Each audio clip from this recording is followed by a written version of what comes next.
Hey, this is Walter Bosley, and I'm here with my Christmas movie recommendation list. Yes, these are 5 films that I enjoy during the holiday season, and I like my Christmas films to be very Christmassy, so be prepared for lots of cheese and to have fun with these films. Um, let's go right to the list. The first one on my list every year is Rudolph the Red-Nosed Reindeer, the 1964 Rankin Bass puppet animation classic. You know, you've all seen this. I've watched it all my life, and I've liked it. I've loved it. I try to watch it every year, and this really meant Christmas to me when I was a little kid. It was my portal into the Christmas season. It really put my mind and heart in the season, in the holiday. And to this day, it's still a wonderful piece of holiday escapism for me. The basic story, of course, follows the classic song where Rudolph has his shiny nose, everybody makes fun of him, but then Santa realizes in a terrible storm that he needs Rudolph to lead the reindeer, pulling his sleigh. Of course, there are the wonderful subplots of the elf who wants to be a dentist, and Yukon Cornelius, the wonderful adventurer, and of course the scary, abominable, the snowman, of course. And it's just a lot of fun. Now, Rankin Bass did several other holiday specials, films for TV. Santa Claus is Coming to Town, Frosty the Snowman, The Little Drummer Boy, and some others. But Rudolph, for me, has always been the best of those, and it's the one that I can just watch every year. And it's a real true delight. So I recommend you kick back, put your slippers on, burn a log in the fireplace, make yourself a nice hot beverage. If you're an adult, spike it with a little rum, and you'll enjoy Rudolph even more. So Rudolph the Red-Nosed Reindeer, put that on your list. Now, this next one is a film I've always liked. Yes, it's good, cheesy, mid-century, post-World War II Hollywood, and that's 1954's White Christmas with Bing Crosby and Danny Kaye, Rosemary Clooney, and Vera Ellen, and a wonderful supporting performance by Mary Wickes. Those of you of a certain age will remember Mary Wickes. She was a character actor, from the 40s through the 70s. She was in a lot of stuff, and if you grew up during those decades, you instantly know who Mary Wickes was. She was even on Sigmund and the Sea Monsters in the 70s, but she's in White Christmas, and she's just hilarious. She's a delight as usual.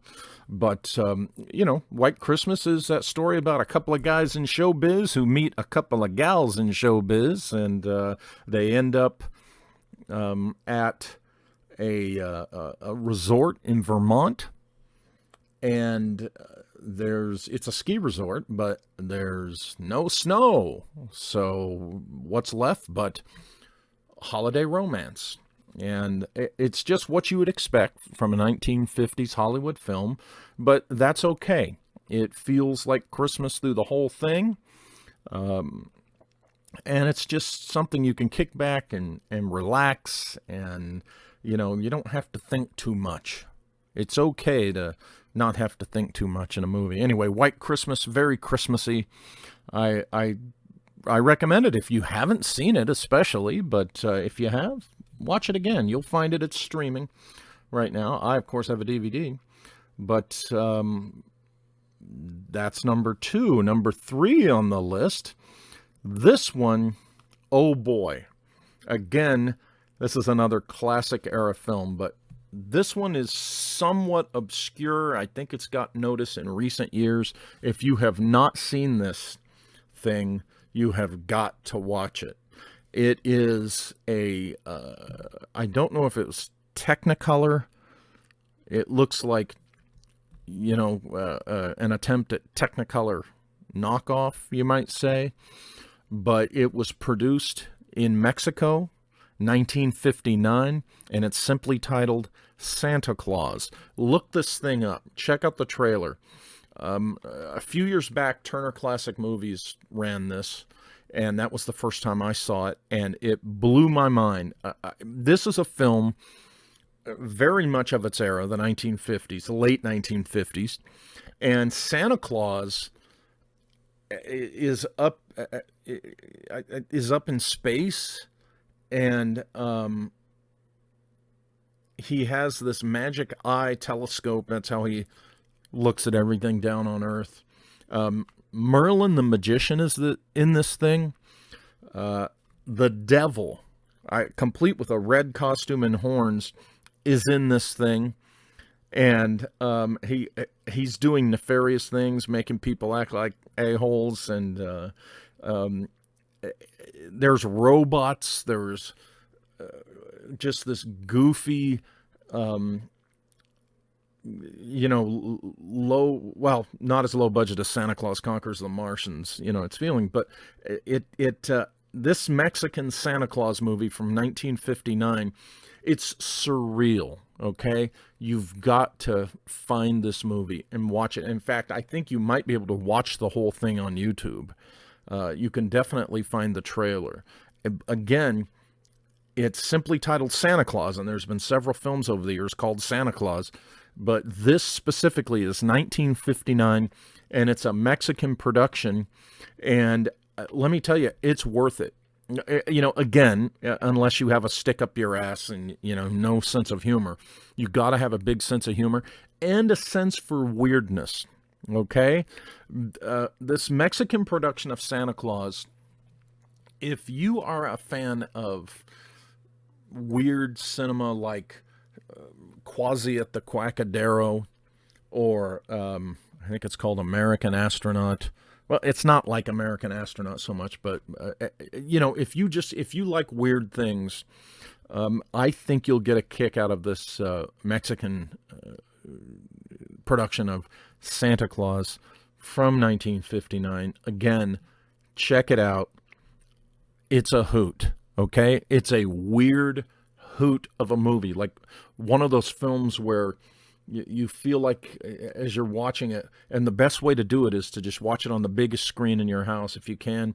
Turn out all the lights except the Christmas tree lights. And again, adults, get yourself a very special beverage, and I think you'll really, really enjoy this particular film. From Mexico in 1959, Santa Claus.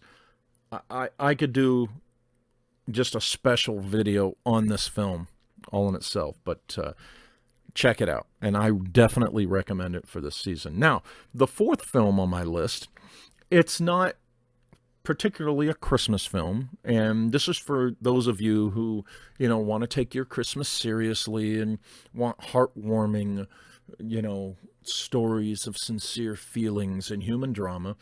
One of my favorite films, which for some reason, whenever it would be on, I would always see it during the Christmas season. When I was a kid, I have a DVD of it now, and I think there's a part in the film where it is Christmas time, because it takes place in winter, mostly in Korea, and it's a true story. It's from 1957, and it's titled Battle Hymn, starring Rock Hudson. Rock Hudson plays Air Force Colonel Dean Hess, who was a minister who had served in World War II. He has some tragic baggage that he carries with him from his World War II service, but he's called back to duty during the Korean War to train the Korean Air Force in combat flight operations. So he goes to Korea, he puts the uniform back on, leaves the pulpit, returns to war, and it's really a good story. He helps this orphanage, helps at one point keep the kids safe because it is a war zone and things happen. I think that you'll find this to be one of Rock Hudson's better films. And again, it's a true story. There's a little exhibit about Dean Hess in the Air Force Museum at Wright-Patterson Air Force Base. But it has a couple of particularly moving moments. There are very few films that give Walter Bosley a lump in his throat. And this film has one of those moments, I have to admit. Anyway, Battle Hymn, starring Rock Hudson. It's not heavy on the Christmas. It's not a goof. It's not... All the other things on here are just a lot of fun. They're almost to the point of goofness, but not this film. And I do recommend it, particularly if you've never seen it. 1957, Battle Hymn. Now, the fifth one, and final one on my list here, is a Finnish movie from 2010 that you've got to see, and it's titled Rare Exports, okay? Many of you have probably seen this film. Watch it again. I intend to watch it again this year, but it, like I said, it's a Finnish production that takes place in Lapland, which, for you geographically challenged, that's up in the Arctic, and that's the top part of the planet, our round globe-shaped planet, by the way. Anyway, there's this kid whose dad deals with reindeer, I guess like a slaughterhouse or something, and is the way, you could describe it. And there is a drilling operation going on at a mountain or a hill near the village where these people live, this kid and all the others live. And basically the hill turns out actually to be a burial mound, an ancient burial mound where something really bad is being kept entombed and trapped, for the safety of the world, that kind of thing. And of course it ends up being what Santa Claus, what Santa Claus and his elves really are in this movie are not what you usually see in a Christmas movie. One of the elves are old men, and at one point one of them bites the ear off of one of the Laplanders, and it's just this wild action, this Christmas action film, where the kid has to mobilize to save children, and it's just a lot of fun. I don't want to tell you too much about it because I'd rather you watch it, but it's kind of it's in the category of Christmas horror comedy, okay? And I really, if you're into like the Krampus stories, the things about Krampus, the horned devil being that if you're a bad kid, Krampus comes to see you instead of Santa Claus. You'll enjoy Rare Exports. Now I can't recall if there is an English language version available. I recall watching it with subtitles, but even if you have to watch it with subtitles, you'll get what's going on.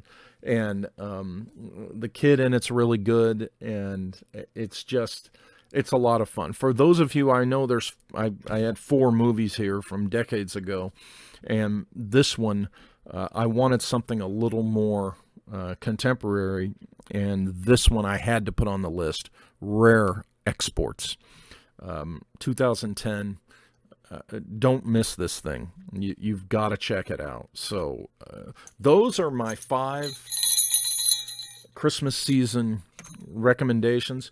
I might, between now and the next couple of weeks, recommend some more. There, of course, are always honorable mentions.